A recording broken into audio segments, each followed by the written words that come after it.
Hello everyone friends, ఈ వీడియోలో మనం తెలంగాణ రాష్ట్రానికి సంబంధించి న్యూస్ పేపర్లో పబ్లిష్ అయిన వివిధ ఆర్టికల్స్ని గురించి అయితే మనము ఈ వీడియోలో తెలుసుకుందాం. వీడియో చూస్తున్న ప్రతి ఒక్కరు కూడా వీడియోని లైక్ చేసి మీ సపోర్ట్ని తప్పకుండా తెలపండి. సో ఫస్ట్ వచ్చేసి స్కూల్ ఎడ్యుకేషన్లో 834 స్పౌస్ బదిలీలు ఉత్తర్వులు జారీ చేసిన సర్కార్ అంటూ వెలుగు పేపర్లో పబ్లిష్ అయింది. రాష్ట్రంలో స్కూల్ ఎడ్యుకేషన్ పరిధిలో 834 స్పౌస్ బదిలీలు జరిగాయి. ఈ మేరకు సోమవారం విద్యాశాఖ కార్యదర్శి యోగితా రాణా జీవో నెంబర్ 2, 3 జారీ చేశారు. జీవో నెంబర్ 317లో భాగంగా చాలామంది స్పౌస్ టీచర్లలో ఒక భర్త ఒకచోట, భార్య మరో చోట అలాట్ అయ్యారు.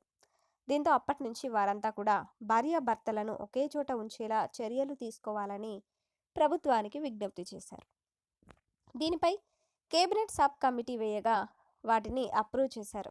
ప్రస్తుతం 834 స్పౌస్ టీచర్లు మంగళవారం రిలీవ్ కానున్నారు. వారికి కొత్త జిల్లాల్లో ఒకటి రెండు రోజుల్లోనే డిఈఓలు స్కూళ్లను అలాట్ చేయనున్నారు అంటూ ఇచ్చారు. ఇక నెక్స్ట్ అప్డేట్ చూద్దాం. జేఈఈలో డిజిలాకర్ రిజిస్ట్రేషన్ అంటూ ఇచ్చారు. ఈ ఏడాది నుంచి ప్రశ్నల్లో నో చాయిస్, రేపటి నుంచి మెయిన్స్ 1 పరీక్షలు అంటూ ఈ విధంగా అయితే రావడం అయితే జరిగిందనమాట. నెక్స్ట్ ఫిబ్రవరి 5వ తేదీన టెట్ ఫలితాలు అంటూ రావడం జరిగింది. 24వ తేదీన ప్రాథమిక కీ విడుదల, ముగిసిన పరీక్షలు అంటూ నమస్తే తెలంగాణ పేపర్లో అయితే ఇచ్చారు. ఉపాధ్యాయ అర్హత పరీక్ష టెట్ పరీక్షలు ఈ నెల 2వ తేదీన ప్రారంభమై సోమవారంతో ముగిశాయి. 24వ తేదీన ప్రాథమికకి విడుదల చేయనున్నట్లు పాఠశాల విద్యాశాఖ డైరెక్టర్ ఈవి నరసింహారెడ్డి తెలిపారు.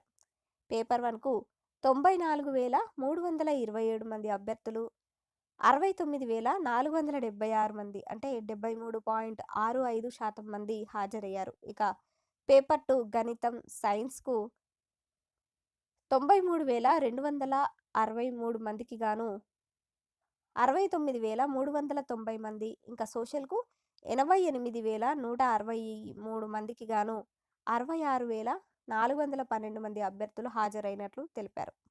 మొత్తంగా 3 పేపర్లకు 74.44% మంది హాజరైనట్లుగా వెల్లడించారు. ఇక దీనికి ఫిబ్రవరి 5వ తేదీన టెట్ పరీక్ష ఫలితాలు విడుదల చేస్తారు అంటూ రావడం జరిగింది. నెక్స్ట్ అప్డేట్, టీచర్ల స్పౌస్ బదిలీల్లో వింతలు, అత్యంత సమీపంలోని జిల్లాలకు బదిలీలు, విస్మయం వ్యక్తం చేస్తున్న టీచర్లు అంటూ రావడం జరిగింది నమస్తే తెలంగాణ పేపర్లో. దీనికి సంబంధించి చూస్తే హన్మకొండ, వరంగల్ జిల్లాలు పక్కపక్కనే ఉంటాయి. ఈ 2 జిల్లాల్లో అర్బన్ ప్రాంతాలే అధికం. ఆ చివరి నుంచి ఈ చివరికి వెళ్తే పట్టేది అరగంట, గంటే. కానీ స్పౌస్ బదిలీల్లో కొందరు టీచర్లు హన్మకొండ నుంచి వరంగల్, వరంగల్ నుంచి హన్మకొండ జిల్లాలకు బదిలీ అయ్యారు. ఆ జిల్లా నుంచి ఈ జిల్లాకు బదిలీకి టీచర్లు దరఖాస్తు చేసుకోగా ప్రభుత్వం అనుమతించింది. ఇలాంటి వింతలు టీచర్ల స్పౌస్ బదిలీలో వెలుగు చూశాయి. రంగారెడ్డి నుంచి మేడ్చల్, మల్కాజిగిరికి, ఇంకా మల్కాజిగిరి నుంచి రంగారెడ్డి జిల్లాకు బదిలీ అయిన వారు కూడా ఉన్నారు. నాగర్ కర్నూలు జిల్లా వాళ్ళు రంగారెడ్డికి, ఆసిఫాబాద్ జిల్లా వాళ్ళు ఆదిలాబాద్కు బదిలీ అయితే అర్థం ఉంటుంది. కానీ ఇలా అత్యంత సమీపంలోని జిల్లాలకు బదిలీ చేయడంపై టీచర్లలో చర్చోపచర్చలు సాగుతున్నాయి. స్పౌస్ బదిలీల్లో భాగంగా రాష్ట్రంలోని 834 మంది టీచర్లను బదిలీ చేస్తూ ప్రభుత్వం సోమవారం జీవో జారీ చేసింది. అత్యధికులు ఉమ్మడి జిల్లా కేంద్రాలకు బదిలీ అయ్యారు. వీటిలో 70కి పైగా టీచర్లు ఒక నారాయణపేట జిల్లా నుంచి మహబూబ్ నగర్ జిల్లాలకు బదిలీ అయ్యారు. ములుగు, మహబూబాబాద్, జయశంకర్, భూపాలపల్లి, కుమ్రంభీం, ఆసిఫాబాద్, రాజన్న సిరిసిల్ల వంటి జిల్లాలకు చెందిన టీచర్లను ఇతర జిల్లాలకు బదిలీ చేశారు అంటూ ఇచ్చారు.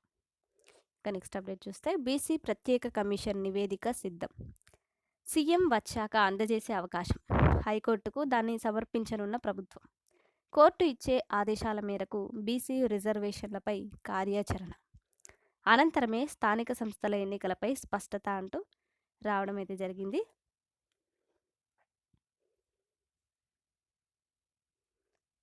నెక్స్ట్ చూస్తే గురుకుల పీఈటీల సెలక్షన్ లిస్ట్ రిలీజ్ అంటూ రావడం జరిగింది. గురుకులాల్లో పీఈటీ పోస్టుల ప్రొవిజనల్ సెలక్షన్ లిస్టును టీజీపీఎస్సీ రిలీజ్ చేసింది. మొత్తం 14 మంది పేర్లతో కూడిన జాబితాను లిస్టును వెబ్సైట్లో అందుబాటులో ఉంచింది. రిలింక్విష్మెంట్కు అవకాశం ఇచ్చాక జాబితాను విడుదల చేశారు. ఆయా పోస్టులకు సంబంధించి హైకోర్టులో కేసులు పెండింగ్లో ఉన్న విషయం తెలిసిందే. లిస్టును www.tspsc.gov.in అనే వెబ్సైట్లో చూసుకోవాలని అధికారులు తెలిపారు అంటూ ఇచ్చారు. నెక్స్ట్ అప్డేట్, విద్యుత్ శాఖలో ఆర్టిజన్లను క్రమబద్ధీకరించండి, జేఏసీ ఆధ్వర్యంలో దీక్షలు అంటూ దిశ పేపర్లో పబ్లిష్ అయింది. తెలంగాణ ట్రాన్స్కో, జెన్కో, డిస్కంలలో పనిచేస్తున్న 20,000 మంది ఆర్టిజన్ ఉద్యోగులను వారి అర్హతను బట్టి ప్రభుత్వ ఉద్యోగులుగా కన్వర్షన్ చేయాలని డిమాండ్ చేస్తూ జేఏసీ ఆధ్వర్యంలో సోమవారం రిలే దీక్షలు చేపట్టారు. ఈ సందర్భంగా chairman K Eswar Rao, MA Wazir మాట్లాడుతూ సానుభూతితో పరిశీలించి ఆర్టిజన్లకు న్యాయం చేయాలని కోరారు. టీవీఏసీ, జేఏసీ రాష్ట్ర కమిటీ పిలుపు మేరకు సౌత్ సర్కిల్ ఆధ్వర్యంలో హైదరాబాద్లోని మింట్ కాంపౌండ్లో రిలే దీక్షలు చేపట్టారు. ఈ కార్యక్రమంలో సెంట్రల్ సర్కిల్ చైర్మన్ ఇంకా తదితరులు దీనిలో పాల్గొన్నారు అంటూ రావడం అయితే జరిగింది. Thank you for watching this video.